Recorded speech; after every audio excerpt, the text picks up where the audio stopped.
오늘 본문 말씀은 누가복음 13장 22절에서 30절까지 말씀입니다.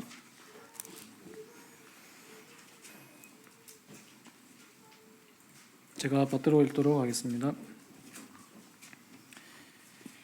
예수께서 각 성, 각 마을로 다니사 가르치시며 예루살렘으로 여행하시더니 어떤 사람이 여짜오되 주여 구원을 받는 자가 적으니이까 그들에게 이르시되 좁은 문으로 들어가기를 힘쓰라. 내가 너희에게 이르노니 들어가기를 구하여도 못하는 자가 많으리라.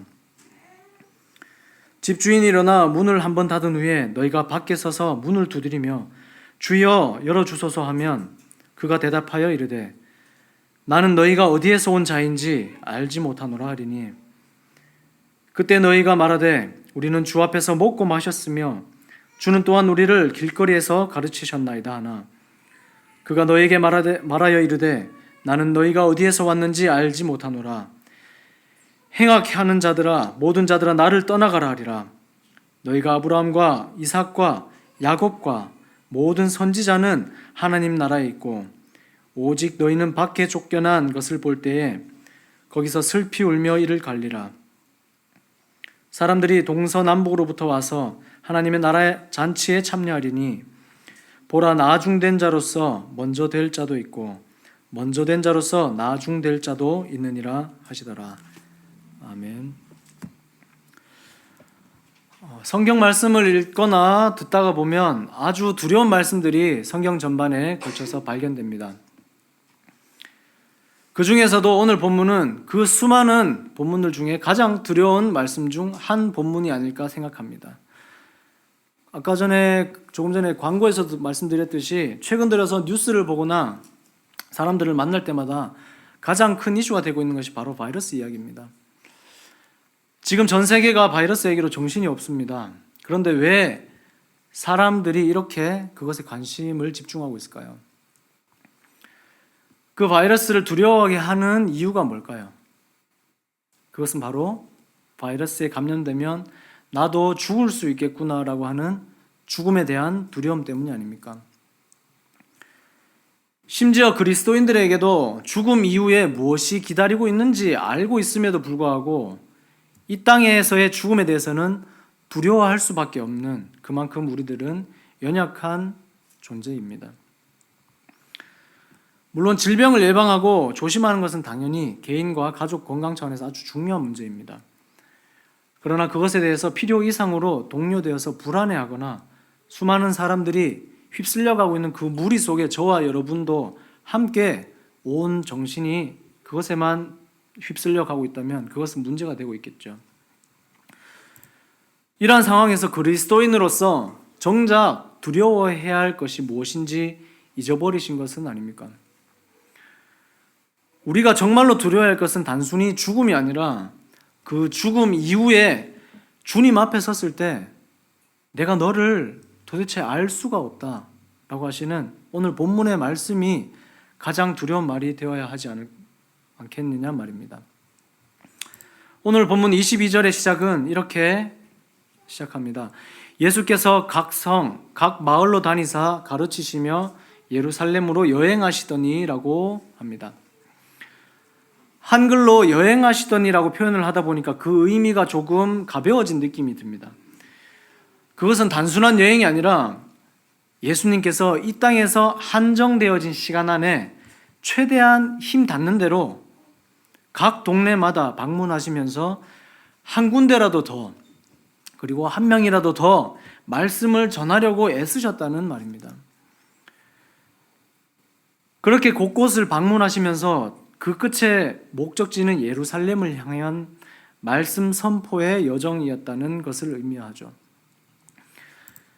그 여정의 끝이 예루살렘이었던 이유는 어느 누구도 예수님의 계획을 알지 못했지만 주님은 이미 결정하셨던 십자가를 향해서 걸어가시던 여정이었습니다.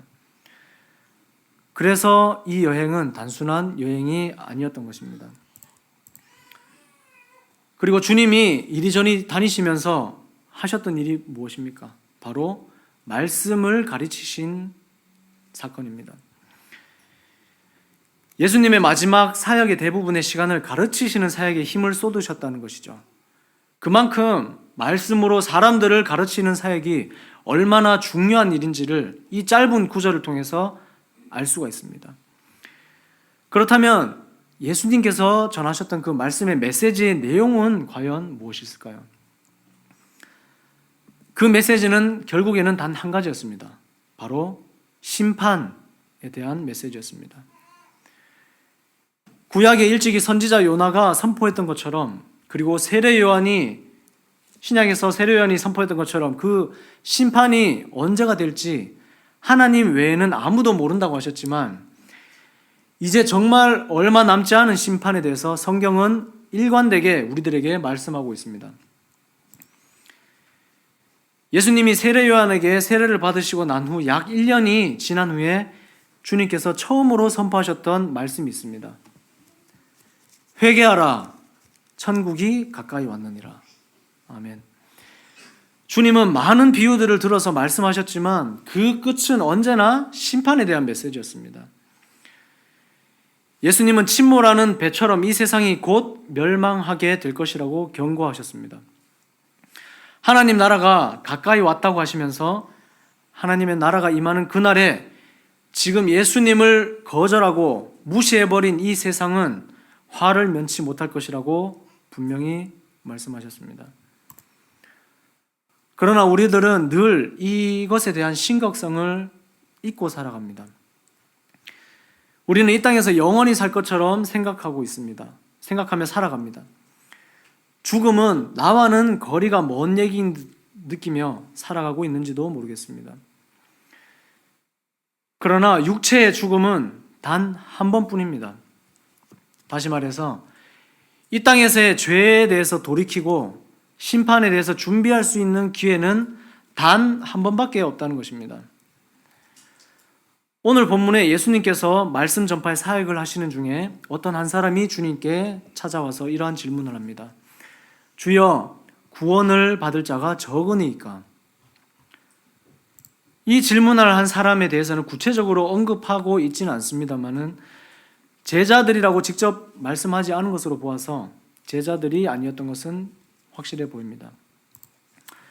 이 사람은 어떻게 해야 자신이 구원을 받을 수 있을까요? 라고 물은 것이 아니고 구원을 받을 사람이 많을지 아니면 적을지에 대해서 물었습니다. 모든 질문을 할 때는 그 숨은 의도가 있잖아요. 그렇다면 이 사람이 왜 이러한 질문을 던졌을까요? 2000년 전 그 당시 유대인들은 자신들이 아브라함의 혈통이기 때문에 할례받고 종교의식에만 잘 참여하면 구원은 자연스럽게 얻어지는 것이라고 생각했습니다. 그런데 그들의 기존에 가지고 있던 지식에 상충되는 문제가 발생했습니다. 갑자기 예수님이 나타나셨습니다. 예수님이 등장하시더니 구원은 너희들의 것이 아니라 오직 죄에 대해서 회개한 자들만이 구원을 받는다라고 하는 충격적인 메시지를 전했기 때문입니다. 오늘 질문을 한 사람은 구원받을 자가 적으니까라고 남의 얘기하듯이 물어봤지만 예수님은 그 질문을 한 사람의 심중을 꿰뚫어 보셨습니다. 그리고 이것은 남의 문제가 아니라 바로 질문하고 있는 너의 문제니라 라고 대답을 해주십니다. 과연 몇 명이나 들어갈 것인가에 대한 숫자에 대한 질문보다는 자신도 그 명단 안에 들어가 있겠지, 포함되어 있겠지라는 자만심이 있었는지도 모르겠습니다. 예수님은 그 질문에 대해서 숫자의 많고 적음을 얘기하지 않으셨습니다. 대신 이렇게 대답하십니다. 좁은 문으로 들어가기를 힘쓰라. 주님이 다시 오셔서 행하시는 심판에 설마 나는 아니겠지라고 착각하는 사람들에게 좁은 문으로 들어갈 것을 말씀하고 있는 것입니다. 그리고 이어서 하시는 말씀이 더 충격적입니다. 내가 너희에게 이르노니 들어가기를 구하여도 못하는 자가 많으리라. 아멘. 여기 오늘 예배하고 있는 우리들 또한 하나님 나라에 들어가기를 구하는 자들이 아닙니까? 그런데 구하여도 못하는 자들이, 못 들어가는 자들이 수두룩하다고 말씀하고 있는 것입니다. 한국에, 호주에 수천 명, 수만 명 모이는 대형 교회들, 성도들 많다고 자랑할 것이 하나도 없습니다. 왜냐하면 오늘 본문에서 주님께서 말씀하시잖아요.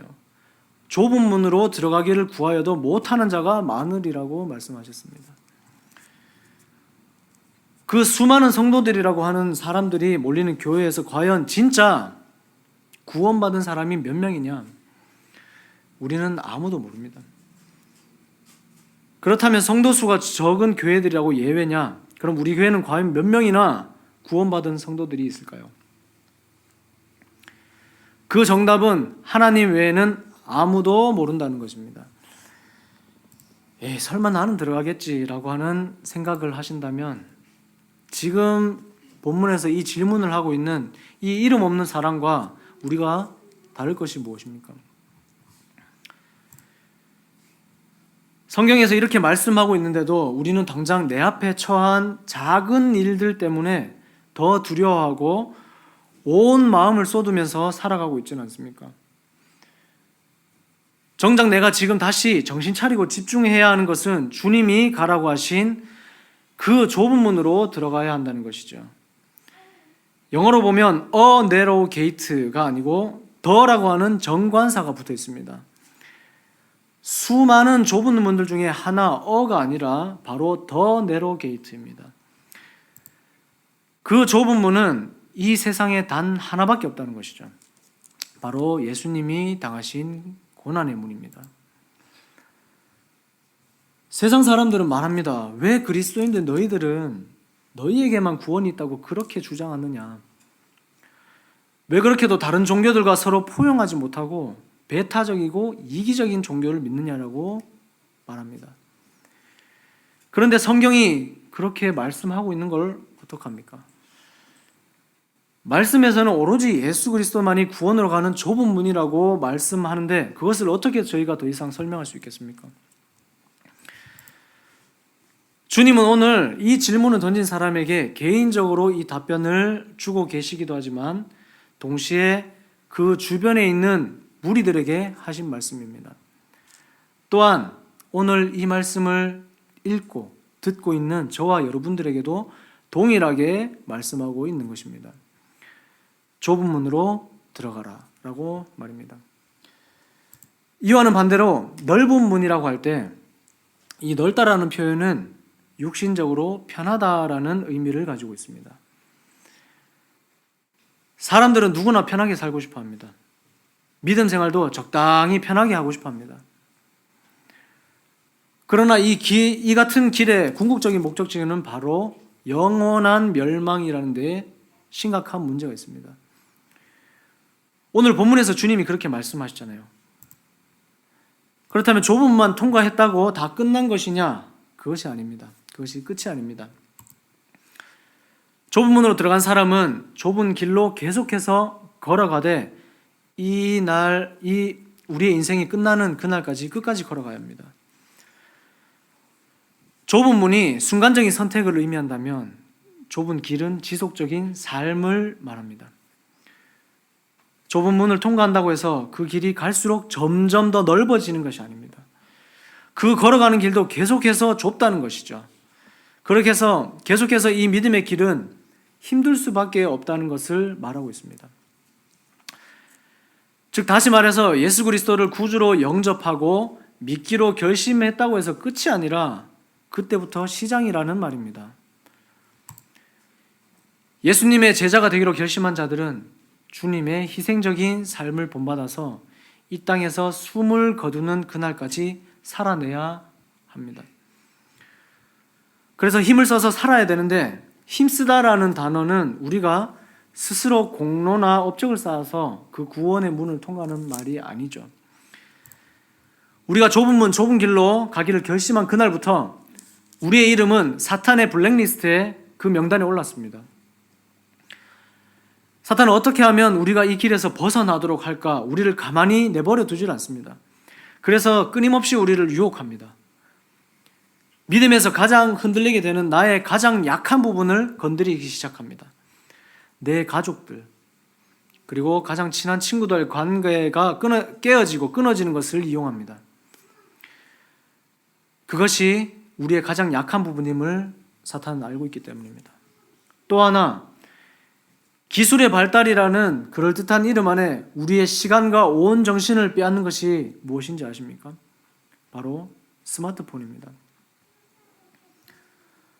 복음이 우리 손에 주어졌는데도 불구하고 우리는 그 복음을 집어드는 대신 스마트폰을 내 손에 달고 살고 있지는 않습니까? 거기에 내 모든 시간과 온 정신을 빼앗기고 있지는 않습니까? 편리함을 선물해 준 동시에 우리가 쏟아야 할 곳에 생각을 쏟지 못하게 만들고, 그리고 정작 중요하게 사용해야 하는 시간을 빼앗아 가고 있다는 것을 깨달으셔야 됩니다. 좁은 길은 좀 쉬고 싶어도 다시 힘을 내서 말씀을 펼쳐야 하는 길입니다.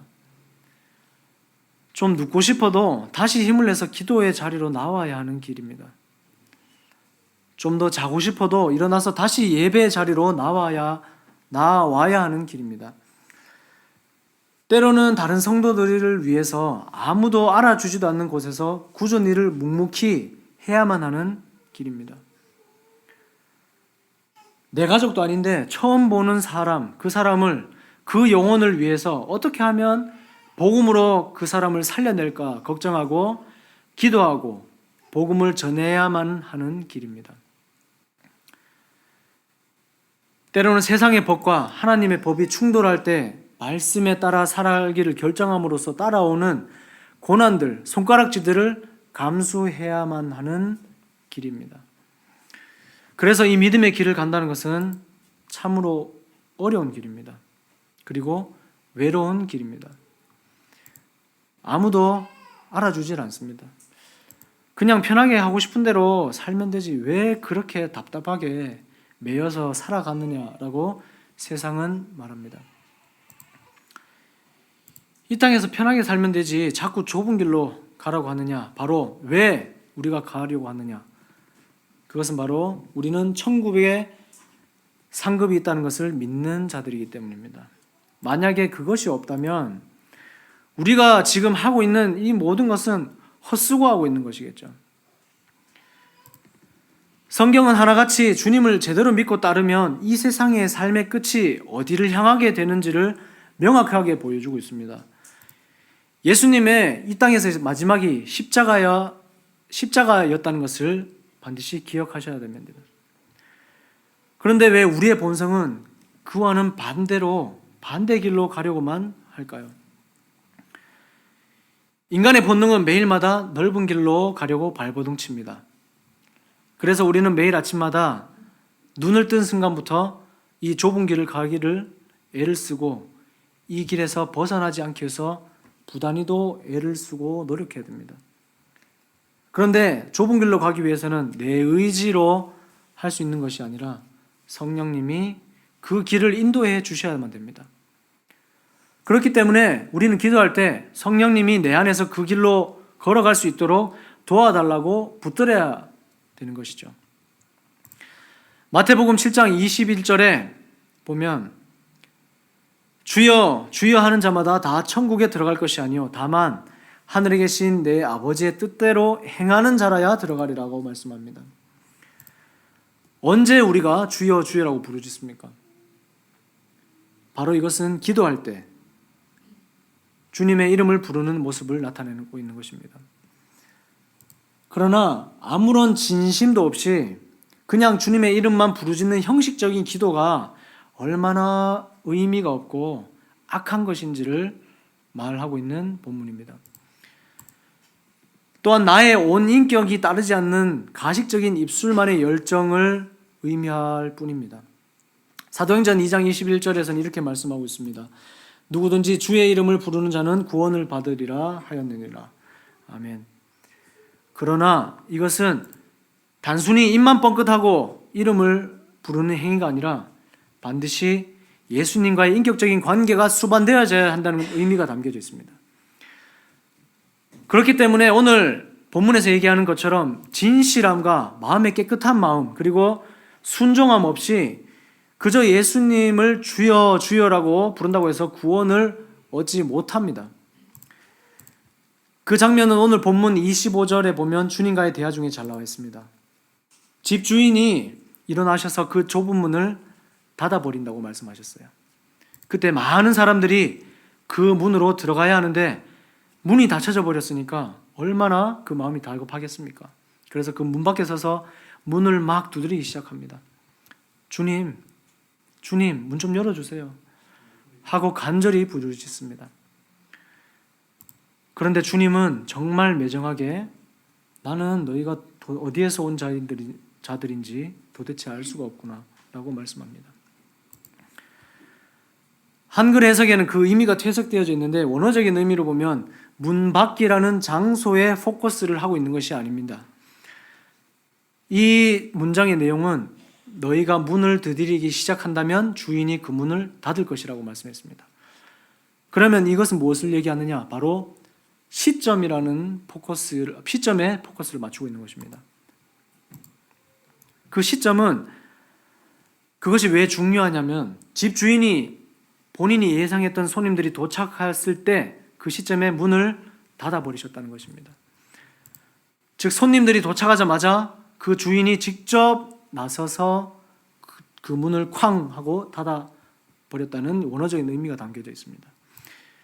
이것은 주인의 의도적인 행위로서 그 손님들은 처음부터 원래 주인의 구원의 계획에 없던 자들이었음을 보여주고 있는 것입니다. 문 밖에 있는 사람들은 거기서 서서 계속 두드리고 있습니다. 그런데 그 문은 주인이 한번 닫아버리면 절대 다시는 열 수가 없습니다. 좁은 문으로 갈 수 있는 기회는 이 땅에서 우리가 숨이 붙어 있을 때만 가능합니다. 이 땅에서 좁은 문으로 들어가지 않는 자들은 지금 본문처럼 굳게 닫힌 이 문이 내 앞에 기다리고 있을 뿐입니다. 그리고 이어서 주님께서 말씀하시기를 너희가 어디에서 온 자인지를 알지 못하나라고 말씀하셨습니다. 밖에서 문을 두드리고 있는 자들은 자신 스스로가 나는 초대받은 자라고 생각했습니다. 그러나 그 주인은 그들을 전혀 알지 못하는 나와는 관계가 없는 자들이라고 말씀하셨어요. 알지 못한다라는 것은 너와 나는 아무 관계가 없다라는 말입니다. 아니 주님, 우리가 교회에서 매주마다 예배하고 함께 모여서 떡을 떼고 교제하며 이날 이때까지 지내오지 않았습니까? 그런데 왜 저를 모른다고 하십니까? 그에 대한 주님의 답변은 이렇습니다. 행악하는 자들아, 나를 떠나가라. 행악하는 자들아 라고 하실 때 과연 나는 그 안에서 벗어날 수 있겠습니까? 이 행악하는 자들이라는 그 뜻은 숙련된 자라는 뜻이 담겨져 있습니다. 숙련공, 이 단어가 왜 갑자기 나왔을까요? 그것은 바로 그들이 얼마나 습관적인 불법을 행하면서 살았는지를 나타내고 있는 단어입니다. 똑같은 죄에 대해서 얼마나 자주 반복적으로 그 죄를 짓고 살아갔는가를 얘기하고 있는 것입니다. 우리는 수없이 많은 죄를 짓고 삽니다. 그리고 어느 죄에 대해서 회개를 한다는 것은 다시는 그 동일한 죄로는 돌아가지 않는다는 것을 말합니다. 그런데 회개를 했다고 하면서도 만약 똑같은 죄에서 벗어나지 못하고 있다면 그것은 진정한 회개가 아니었다는 것이죠. 자신 스스로는 예수님과 친밀한 관계에 있었다라고 주장할지라도 겉모습만으로 하는 형식적인 관계로는 천국에 들어가기 위한 보증이 우리에게 주어지는 것이 아닙니다. 주님의 진정한 제자들만이 하나님 나라에 들어가고 나머지 수많은 무리들은 문 밖에서 문을 두드리게 될 것이라는 말씀을 하고 있습니다. 마지막 절인 30절을 보면 나중된 자로서 먼저 될 자도 있고 먼저 된 자로서 나중될 자도 있다라고 말씀합니다. 우리는 마지막 날에 누가 과연 하나님 앞에 먼저 된 자로 설지 아무도 알지 못합니다. 하나님 나라의 영광에 참여하는 일에는 많은 변수가 있을 거라고 주님은 말씀합니다. 지금 너희에게 믿음이 있다고 자만하지만 착각하는 자들아 그것을 자랑하지 말라. 너희의 믿음을 자랑치 말라라고 말씀합니다. 그리고 오래된 믿음 생활과 직분을 받은 자들은 더 깨어서 날마다 좁은 문으로 들어가기를 힘쓰라고 말씀하십니다. 지금 우리에게 우리 손에 쥐어진 이 말씀, 이 성경, 이것이 너무나 쉽게 주어진 것처럼 생각하실 겁니다. 그러나 이 복음은 결코 쉽게 전해지지 않았습니다. 이제껏 많은 사람들의 피를 흘리며 지금 우리에게까지 온 것입니다. 성경에는 수많은 믿음의 선배들이 그 좁은 길을 끝까지 걷기 위해서, 복음을 끝까지 배신하지 않기 위해서 발버둥 쳤던 노력들이 기록들로 남겨져 있습니다. 그 예로 사도 바울의 마지막 그의 인생을 혹시 기억하십니까? 복음을 전하다가 감옥에 갇힌 바울은 디모데후서 4장 16절에서 이렇게 말씀합니다. 내가 처음 변명할 때라는 것은 복음을 전할 때라는 뜻입니다. 내가 처음 복음을 전할 때에 나와 함께한 자가 하나도 없고 다 나를 버렸으나 그들에게 허물을 돌리지 않기를 원하노라. 아멘. 바울은 절박한 상황 가운데 모두가 나를 버렸다라고 씁쓸하게 고백을 했습니다. 결정적으로 어려운 순간에 철저하게 혼자가 된 바울. 그전에는 바울을 만나기 위해서 줄을 섰던 사람들이 이제는 모두 그의 곁을 떠나버렸습니다. 더 이상 그를 가까이 하고 그를 찾아오는 사람이 어디에도 없었습니다. 결국 바울의 마지막의 인생은 로마에서 목이 잘려나간 순교였습니다. 예수님을 믿고 그 좁은 길을 갔다는 그 이유 하나만으로 그는 이러한 마지막을 맞이했습니다. 어쩌면 이것이 좁은 문을 들어간 자들이 걸어가야 할 마지막 길인지도 모르겠습니다.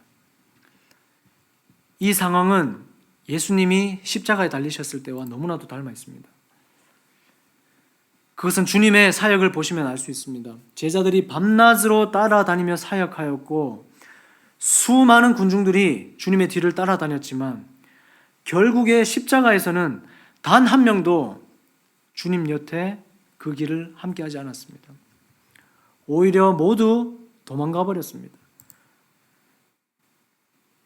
과연 나는 그 십자가의 순간이 나에게 닥칠 때 도망가지 않고 주님을 배신하지 않고 당당하게 주님 옆자리를 지킬 수 있겠습니까? 우리는 지금 너무 편한 곳에 안주하며 살고 있지는 않습니까? 이제는 다시 한번 날마다 게을러져만 가는 나를 일으켜 세워서 말씀을 펼치시기 바랍니다. 말씀에서 도대체 어떻게 나보고 살아라고 하는지 말씀을 보고 귀찮아하는 내 모습을 이겨내고 기도의 자리로 다시 한번 나오시길 바랍니다. 도대체 언제까지 옛사람을 벗지 못하고 지금 그 모습 그대로 살아가실 겁니까? 우리가 예수님을 믿고 얼마나 많은 일을 했느냐가 아니라 우리가 얼마나 변화했느냐가 중요합니다. 예수님은 경력직 그리스도인을 원하시지 않습니다. 교회에 얼마나 오래 다녔나는 더 이상 중요치 않습니다. 이 땅에서 앞으로 저에게 주어진 시간은 정말 얼마 남지 않았습니다. 주님께서 하신 말씀, 지금 이 자리에 있는 너희들이 주여 주여 부른다고 해서 다 나의 문으로 들어올 수는 없을 것이다. 우리 인생 가운데 과연 그리스도인으로서 무엇을 더 두려워해야 하는지를 깨달아 단 한 사람도 빠짐없이 좁은 문으로 들어가기를 힘쓰시는 저와 여러분들이 되시기를 주님의 이름으로 기도합니다. 기도하시겠습니다. 주님, 오늘 두려운 말씀을 저에게 주셨습니다. 저희들의 본성은 자꾸만 넓은 길로 가려고 합니다. 어떻게 하면 더 편하게, 더 좋은 환경에서 살 수 있을까? 평생 주어진 시간들을 보내며 살아가고 있는지도 모릅니다. 그러나 주님께서는 분명히 말씀하셨습니다. 주여, 주여 한다고 해서 너희가 그 문을 들어갈 수 없을 것이다 라고 하십니다. 그리고 좁은 문으로 들어가야만 너희가 살 수 있다고 하십니다. 우리는 너무나 연약하여서 우리 힘으로는 그 길로 걸어가는 것이 쉽지 않음을 솔직히 고백합니다. 성령님께서 우리의 손을 붙드시사 인생의 끝날까지 주님의 뒤를 따라 좁은 길로 걸어가는 성도들로 삼아 주시옵소서. 예수님의 이름으로 기도합니다. 아멘.